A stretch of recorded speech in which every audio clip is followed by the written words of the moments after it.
Class 11 थोड़ा तेज हम लोग करेंगे। शेड्यूल आपको बता दिया हूँ, शेड्यूल यही रखूंगा। मंडे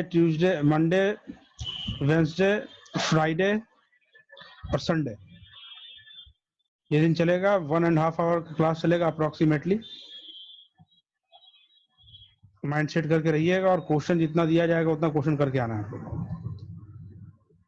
अभी सब ऑनलाइन होगा सबसे ना? ऑनलाइन, मेरा क्लास ऑनलाइन ही होगा, बाकी ऑफलाइन होगा। बाकी आपका केमिस्ट्री और मैथ्स हम लोग देख ही रहे होगे, ऑफलाइन हो रहा होगा अगर हो रहा है तो।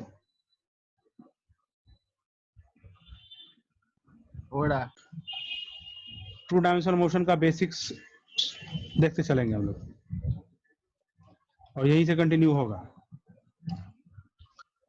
बाकी जो लोग हैं, अंबिका, रौनक, वेक्टर्स वगैरह तो वहां तो खत्म कर चुका था ना आप लोग? Yes sir. Dot product. हाँ, डॉट प्रोडक्ट। क्रॉस प्रोडक्ट का भी यूज नहीं है, थोड़ा सा टर्म है क्रॉस प्रोडक्ट का, उसको भी हम डिस्कस करेंगे आगे चल के। डॉट प्रोडक्ट तो कोई दिक्कत नहीं होनी चाहिए, यहाँ तो कोई दिक्कत नहीं ना था डॉट प्रोडक्ट तक। No sir. चलिए तो बढ़ते हैं आगे। टू डायमेंशनल मोशन, देखिए अभी तक जो वन डायमेंशनल मोशन पढ़ा था, इसलिए मोशन को तो हम लोग पढ़े ही हैं कि मोशन जो होता है वो, मोशन की अगर बात करें हम लोग तो हम लोग को जो मोशन पढ़ना है ना वो है, एक तो है translatory motion,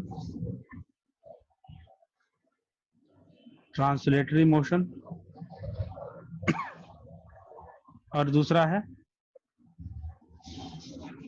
rotatory motion.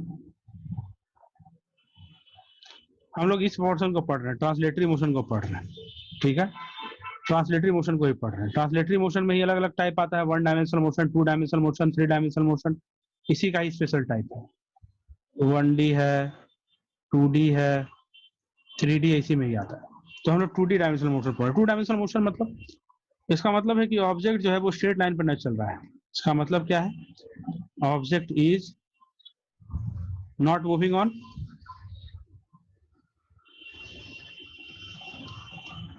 along straight path या straight line।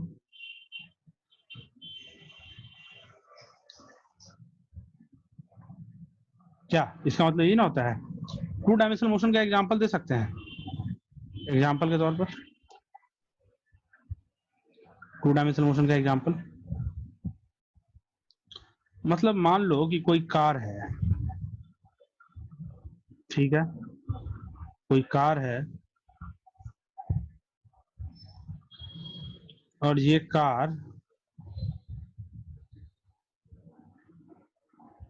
इस तरीके से,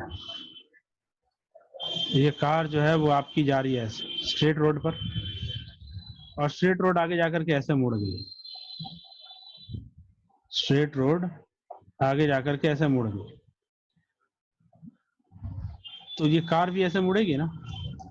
क्या ये कार का जो पाथ है, वो कार का जो चलने का पाथ है वो स्ट्रेट लाइन है क्या? कार के चलने का पाथ क्या लगता है, स्ट्रेट लाइन है? बिल्कुल नहीं, स्ट्रेट लाइन तो है नहीं। अंधा भी बोलेगा कि स्ट्रेट लाइन नहीं है, ठीक है। तो इस तरह का मोशन जिसमें कि ऑब्जेक्ट का पाथ स्ट्रेट लाइन है, अच्छा क्या कार स्ट्रेट लाइन पे थी? बिल्कुल नहीं थी कार स्ट्रेट लाइन पे। तो इस तरह के मोशन को हम लोग टू डायमेंशनल मोशन का एग्जांपल बोलेंगे, टू डायमेंशनल मोशन।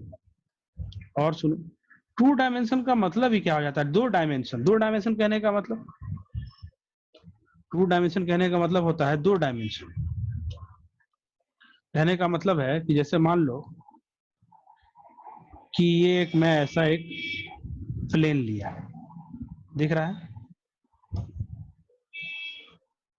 एक ऐसा प्लेन लिया मैं,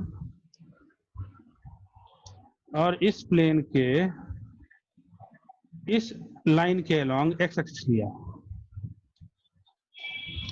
इस लाइन के अलोंग वाई एक्सिस लिया।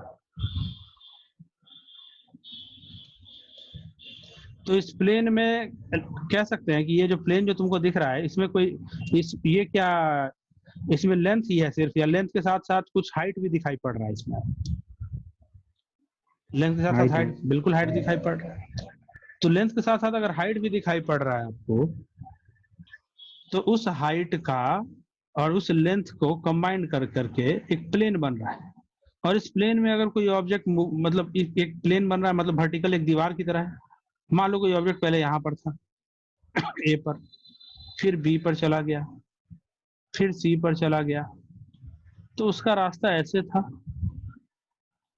साफ तौर पे दिख रहा है कि ये पाथ जो है स्ट्रेट लाइन है नहीं। और ए बी और सी के लोकेशन को बताने के लिए, ए का लोकेशन, बी का लोकेशन और सी का लोकेशन, ए बी और सी का लोकेशन अगर बताना है आपको, तो आप सिर्फ एक्स एक्सिस बता करके ए पर नहीं पहुंच सकते हो। ए का लोकेशन अगर बताना है तो ए पर पहुंचने के लिए आपको क्या करना पड़ेगा? ए पर अगर पहुंचना चाहते हो आप, तो थोड़ा एक्स में भी चलना पड़ेगा, कुछ अमाउंट मान लो एक्स, और थोड़ा फिर वाई में भी चलना पड़ेगा। सिर्फ एक्स में चल करके आप ए पर नहीं पहुंच सकते। उसी तरीके से अगर सी पर कोई पहुंचना चाहता है, तो सी पर अगर पहुंचना है किसी को, तो आप देख रहे हो सी पर पहुंचने के लिए इधर जाना पड़ेगा। अब सी पर पहुंचना है तो थोड़ा सा आपको इधर भी जाना पड़ेगा, थोड़ा आपको इधर भी जाना पड़ेगा। तो कुल मिलाकर हम यही देख रहे हैं कि मान लो कि अगर तो आपको पहुंचना था ए पर, और ए का पोजीशन को मैं मान लो आर ए नाम दे रहा हूं, तो आर ए पोजीशन पर, मतलब ए के पोजीशन पर पहुंचने के लिए एक्स में चलना पड़ा एक्स ए, और वाई में चलना पड़ा वाई बी वाई ए। तो एक तो हम लोग कहां पर पहुंच गए? ए पर पहुंच गए। तो आर ए का पोजीशन जानने के लिए हम लोग कह सकते हैं कि ओरिजिन से एक्स के डायरेक्शन में कितना चलना पड़ा? एक्स ए आई कैप लिख सकते हैं। मतलब इधर एक हमें कितना चलना पड़ा? हमें इधर चलना पड़ा एक्स ए। ध्यान से सुनना, ये ओरिजिन था, ओरिजिन से मैं इधर गया, कितना? एक्स ए गया। किस डायरेक्शन में गया? एक्स के डायरेक्शन में गया। फिर ऊपर गया कितना? वाई ए गया, वाई ए डिस्टेंस। तब जाकर के ना मैं ए पर पहुंचा हूं। देखो ना इस फिगर को, यहां पर से देखो, इसको मैं ड्रॉ किया हूं इधर। तब जाकर कह सकते हैं कि आप कहां पर पहुंचे होंगे? ए पर पहुंचे होंगे। तो मैं यहां पर कह सकता हूं कि ये दो सदिश है, ये दो वेक्टर्स है। एक वेक्टर है एक्स ए आई कैप, और वाई ए जे कैप। और वाई ए जे कैप क्या है भाई? एक्स ए आई कैप कहते हैं। तो ये एक वेक्टर है जो कि किसके डायरेक्शन में है? किसके डायरेक्शन में है? एक्स के डायरेक्शन में। और उसमें अगर मैं वाई ए जोड़ दूं तो मैं कहां पर पहुंच जाऊंगा? ए पर पहुंच जाऊंगा। तो ए के पोजीशन को ऐसे ही दिखाया जा सकता है। समझ में आ रही बात? बात समझ में आ रही है? तो यहां पर आपको दिखाई क्या पड़ रहा है कि पोजीशन जो है बताने के लिए, आपको हर जगह पर पोजीशन बताने के लिए सिर्फ एक्स काफी नहीं है, आपको एक्स कोऑर्डिनेट के साथ साथ वाई कोऑर्डिनेट भी बताना पड़ रहा है पोजीशन बताने के लिए। साफ तौर पे पता चल रहा है? अच्छा, कोई बोलता सर कि ऐसा जरूरी है? बिल्कुल। आपको देख रहे हो कि यहाँ पर दो एक्सिस की जरूरत पड़ रही है, एक्स एक्सिस और वाई एक्सिस दोनों की। चलो एक और केस लेते हैं। मान लो एक ऐसा है, सिचुएशन है ऐसा, और ये एक्स एक्सिस है, और इसे मैं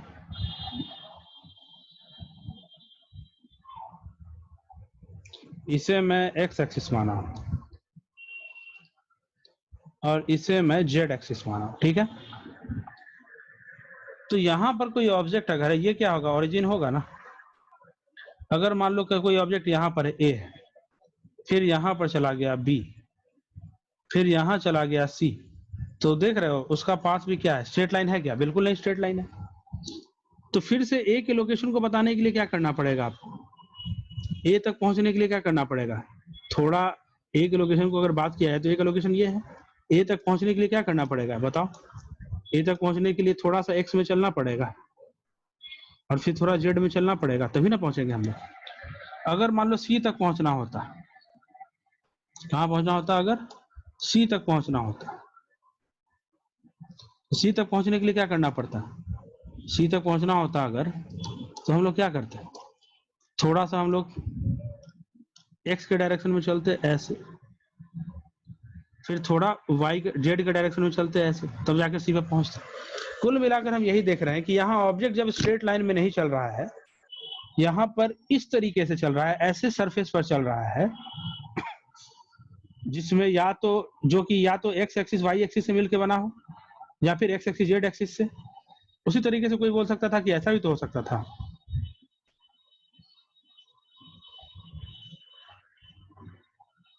यहाँ पर ये वाई एक्सिस है और यहाँ पर एक जेड एक्सिस। कोई ऑब्जेक्ट यहाँ पर है ए, फिर यहाँ पर था बी, फिर यहाँ था सी, तो इसका लोकेशन कैसे दिखा सकते हैं, इसके पाथ कैसे दिखा सकते हैं। यहाँ पर लोकेशन बताने के लिए कौन कौन सा कोऑर्डिनेट की जरूरत पड़ रही है, बताओ तो मुझे, कौन कौन सा कोऑर्डिनेट की जरूरत पड़ेगी इसमें। अगर ऑब्जेक्ट चल रहा है इस दीवार पर जिस पर कि वाई एक्सिस और जेड एक्सिस से मिल करके एक प्लेन बना हुआ है, तो इसमें इसके कोऑर्डिनेट को बताने के लिए, इसके लोकेशन को बताने के लिए कौन कौन सा कोऑर्डिनेट चाहिए होगा। सिंपल बात है, वाई और जेड कोऑर्डिनेट चाहिए होगा। इसमें कौन कौन सा कोऑर्डिनेट चाहिए होगा, एक्स और जेड कोऑर्डिनेट चाहिए होगा। तो देखो, तो जितने भी मैं एग्जांपल लिया हूं इसमें, क्या इसमें दो एक्सिस चाहिए था या दो कोऑर्डिनेट चाहिए था। देखो तो ऑब्जेक्ट लोकेशन को बताने के लिए दो कोऑर्डिनेट चाहिए था, या तो एक्स वाई चाहिए था, या तो वाई जेड चाहिए था, या जेड एक्स चाहिए था, है ना। तो ऐसा मोशन जिसमें कि ऑब्जेक्ट के लोकेशन को बताने के लिए हमेशा दो कोऑर्डिनेट की जरूरत पड़े ही पड़े, कम से कम दो कोऑर्डिनेट जरूरत ही पड़े। मतलब to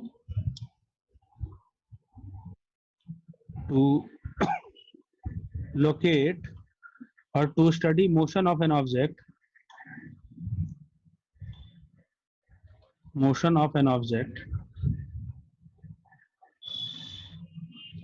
in 2D motion, we need at least कितना एक्सिस चाहिए होगा हमें, कम से कम 2 एक्सिस,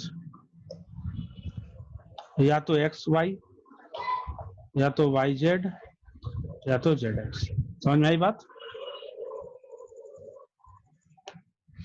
ऑब्जेक्ट के मोशन को स्टडी करने के लिए हमें ये चाहिए ही चाहिए। कोई दिक्कत हो रहा है इसमें तो बोलो, कोई दिक्कत है क्या, क्या कोई समस्या है तो बोलो, क्या कोई समस्या है। हाँ, दो एक्सिस चाहिए ही चाहिए लोकेट करने के लिए कि भाई, अच्छा प्रैक्टिकल एग्जांपल के तौर पर तुम्हारे घर रूम में देखो तो कितने दीवार हैं, कितने दीवार दिख रहा है चारों तरफ देखने पर, ऊपर और नीचे का छोड़ करके चारों तरफ कितने दीवार दिख रहे हैं। चार दीवार दिख रहा होगा, एक सरफेस दिख रहा होगा, एक छत पे दिख रहा होगा, 6 दीवार टोटल का टोटल दिख रहा है। तो वो सभी के सभी 6 जो है वो 6 प्लेन की तरह काम कर रहा है। अगर कोई ऑब्जेक्ट इस तरह के सरफेस पर चल रहा है,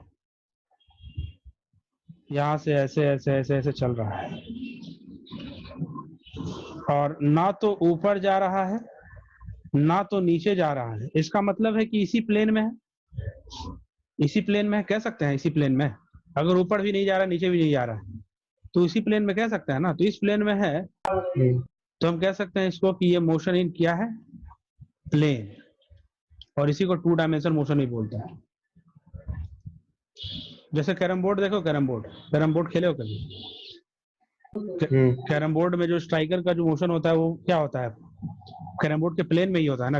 अगर स्ट्राइकर के उछलने का जो सिचुएशन है उसको मैं इग्नोर कर दूं तो उसका मोशन जो है वो 2 डायमेंशनल मोशन का एग्जांपल है। और कोई एग्जांपल बता सकता है 2 डायमेंशनल मोशन का।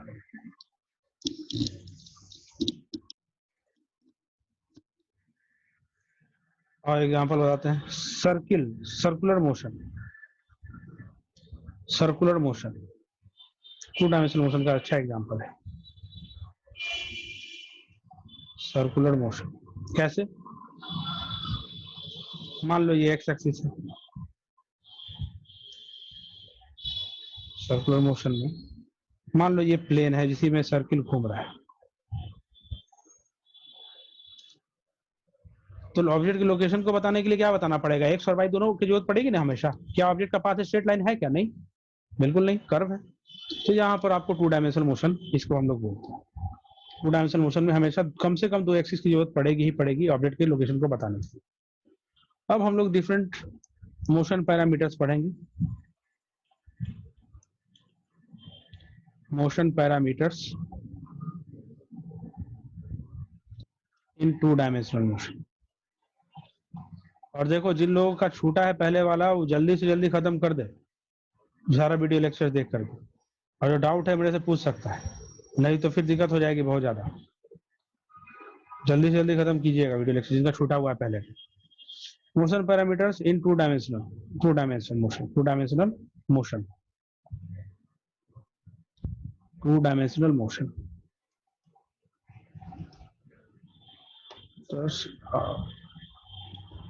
चलो ठीक है।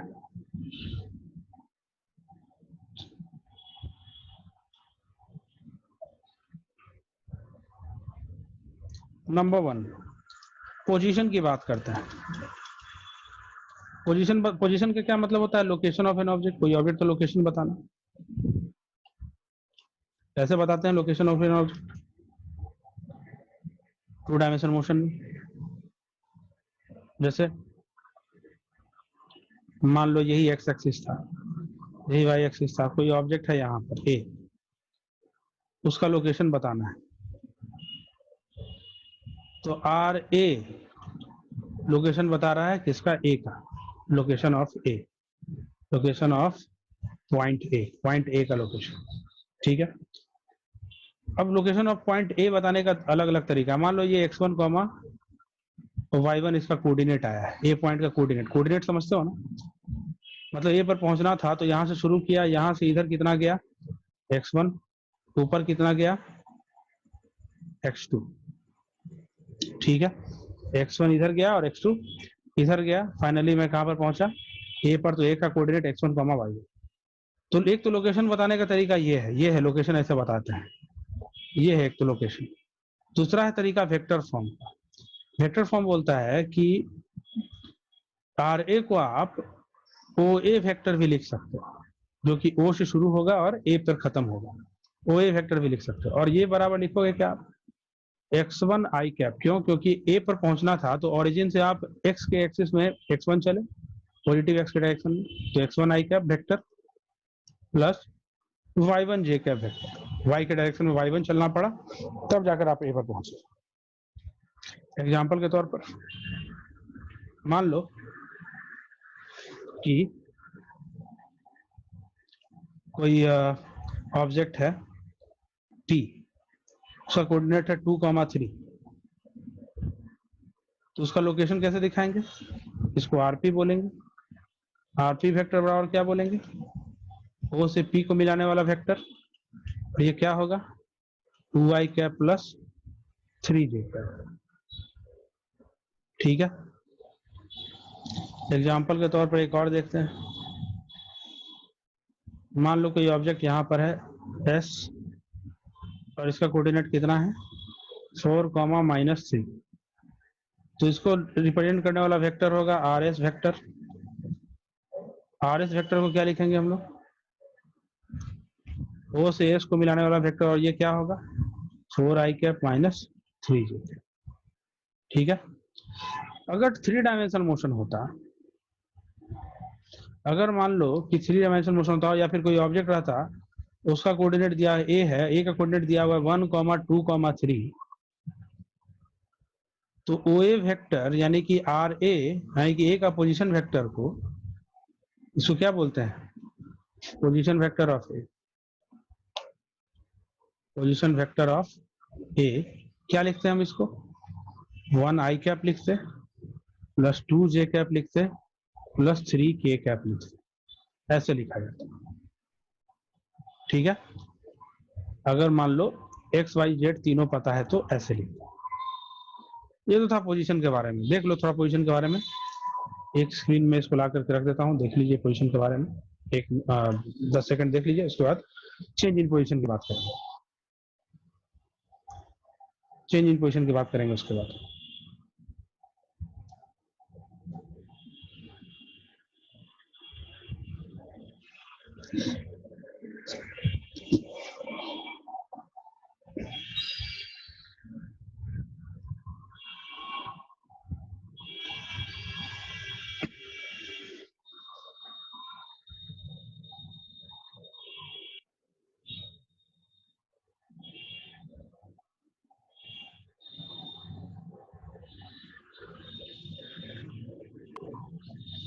हो गया? सर एक बोलो। सर रेडियस वेक्टर क्या होता है? रेडियस वेक्टर, इसको रेडियस वेक्टर भी कह सकते हैं। रेडियस वेक्टर कह सकते हैं ओरिजिन से किसी पॉइंट को मिलाने वाला ऐसा वेक्टर जो किसी सर्किल का रेडियस हो, सिंपल रेडियस वेक्टर हो गया। जैसे मान लो ऐसा कोई सर्किल है, कोई ऑब्जेक्ट सर्कुलर पाथ पे घूम रहा है, ये इसका लोकेशन है ना? तो उसकी लोकेशन को दिखा सकते हैं किसी रेडियस वेक्टर से। सिंपल बात है, अगर यहाँ पर होगा तो इसका लोकेशन ऐसे दिखाएंगे। तो मैग्नीट्यूड तो इसका कांस्टेंट है लेकिन डायरेक्शन बदल रहा है। तो रेडियस वेक्टर का यूज असल में किया जाता है किसी ऑब्जेक्ट की लोकेशन को बताने के लिए, सर्कुलर मोशन में है तो। जब सर्कुलर मोशन पढ़ाएंगे तो डिटेल में इसके बारे में बात करेंगे, ठीक है? चलो आगे की बात करते हैं, चेंज इन पोजीशन की बात करते हैं। दूसरा पैरामीटर चेंज इन पोजीशन। थोड़ा तेज निकल रहे हैं, ज्यादा कुछ है नहीं इसमें समझने के लिए। Change in position, change in position कहने का मतलब पोजीशन में कितना चेंज हुआ। जैसे मान लो कोई ऑब्जेक्ट था पहले ए पर और उसका कोऑर्डिनेट था x1, y1, फिर चला गया कहां पर, बी पर, और उसका कोऑर्डिनेट है x2, y2। तो पहले ए का लोकेशन जो होगा वो दिखाएंगे कैसे, ऐसे दिखाएंगे। और फिर बी का लोकेशन कैसे दिखाएंगे, ऐसे दिखाएंगे। तो बताओ चेंज इन पोजीशन कैसे होगा? ए से बी गया है ना, तो ए से बी गया है तो चेंज इन पोजीशन कैसे दिखाएंगे? ए से बी के लिए यही चेंज इन पोजीशन, ये है चेंज इन पोजीशन। इसको नाम देंगे क्या, आर। कहां से कहां, ए से बी गया है ना, तो इसको वेक्टर के फॉर्म में अगर बोलेंगे तो इसको बोलेंगे ए भी वेक्टर। समझे कुछ? क्या इसको बोलेंगे? ए भी वेक्टर। ये क्या है, चेंज इन पोजीशन है। पहले ए पर था फिर बी पे चला गया ना। कोई कुछ बोल रहा था, कुछ बोलना है तो बोल सकता है। क्या किसी को कोई डाउट है?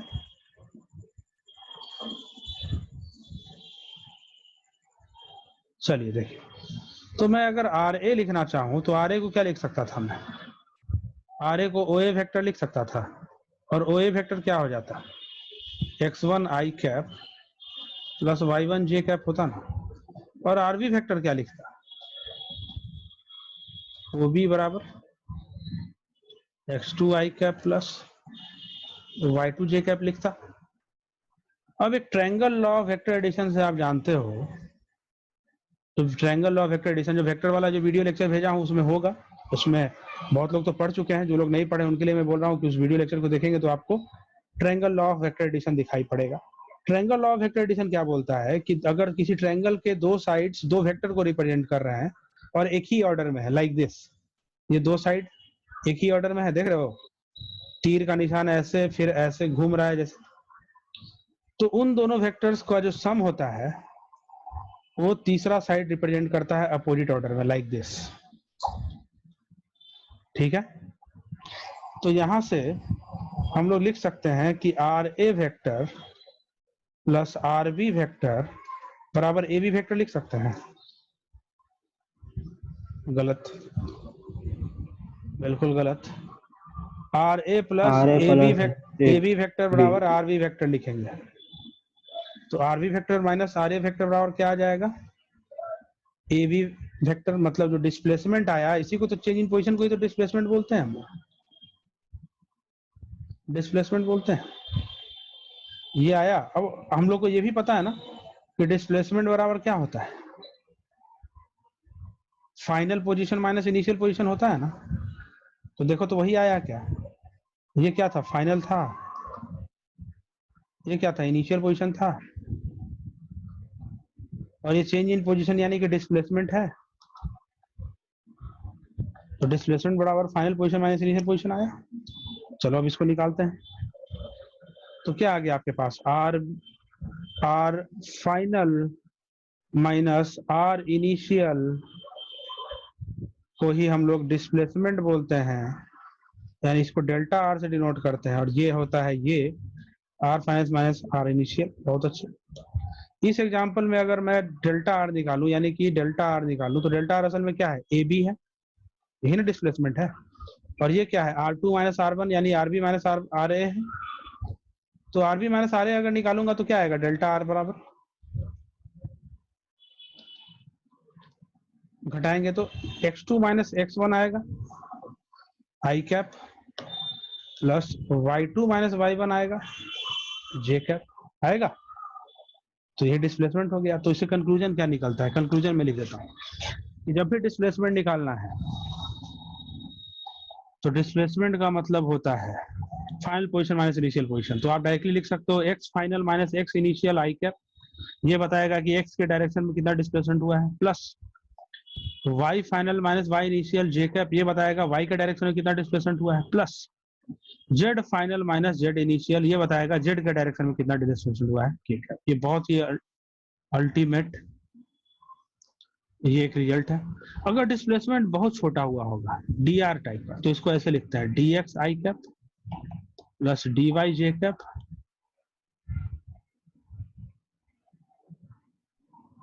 प्लस डी जेड के कैप। ये ठीक है, कोई दिक्कत यहाँ पर, क्या यहाँ पर कोई दिक्कत किसी को है तो पूछ सकता है।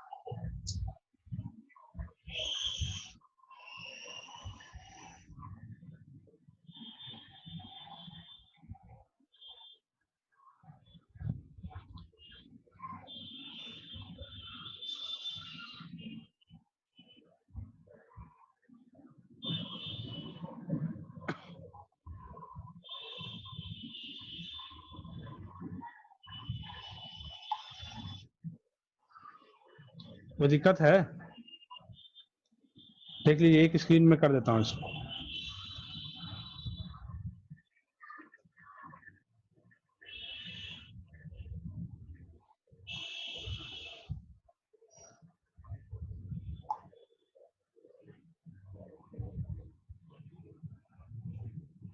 कोई दिक्कत है तो बोलो, नहीं कोई समस्या है तो। चलिए मैं एक एग्जांपल कर देता हूँ, शायद उससे क्लियर हो जाएगा। एक एग्जांपल क्वेश्चन करते हैं। देखो मान लो कि ए था ऑब्जेक्ट का, ऑब्जेक्ट का जो इनिशियल पोजीशन था ए पर था, ऑब्जेक्ट इनिशियली ऑब्जेक्ट कहां पर था, ए पर, और ए का कोऑर्डिनेट दिया हुआ था 1,3,-2। फाइनली जानते हो कहां पर आ गया ऑब्जेक्ट, बी पर आ गया, और बी का कोऑर्डिनेट दिया हुआ है 2,4,7। तो सबसे पहले मुझे कोई बताएगा कि आर इनिशियल क्या होगा। यहाँ पर अगर आपको निकालना है डेल्टा आर क्या है, निकालते हैं, सॉल्यूशन करते हैं,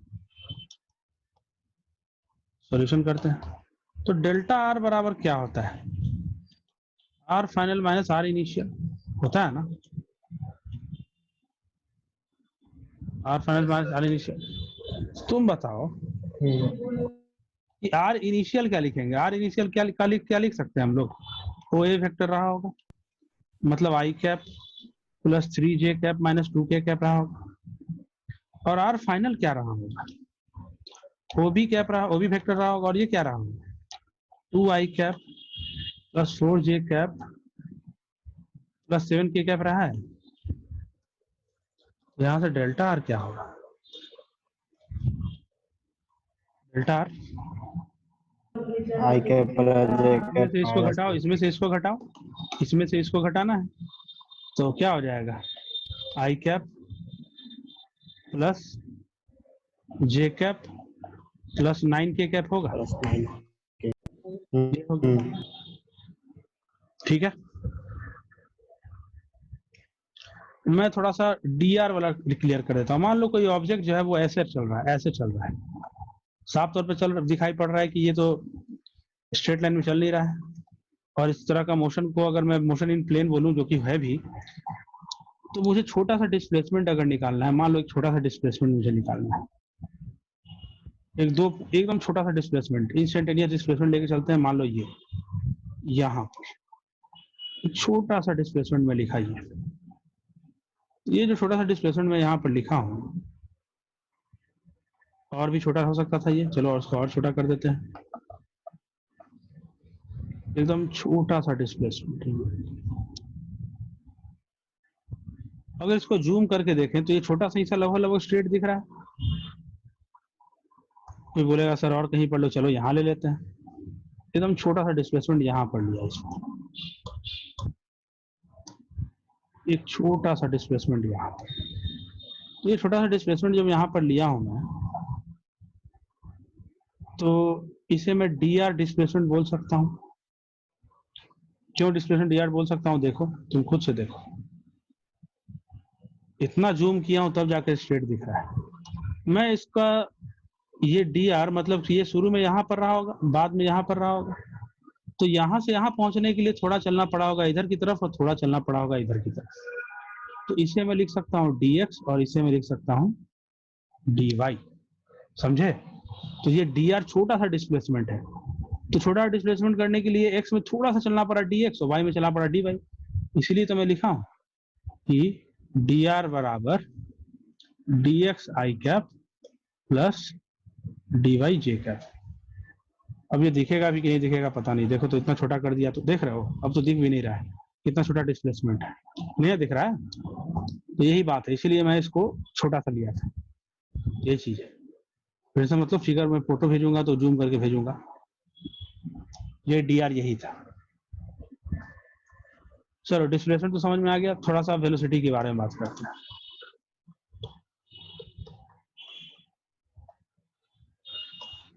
वेलोसिटी की बात करते हैं।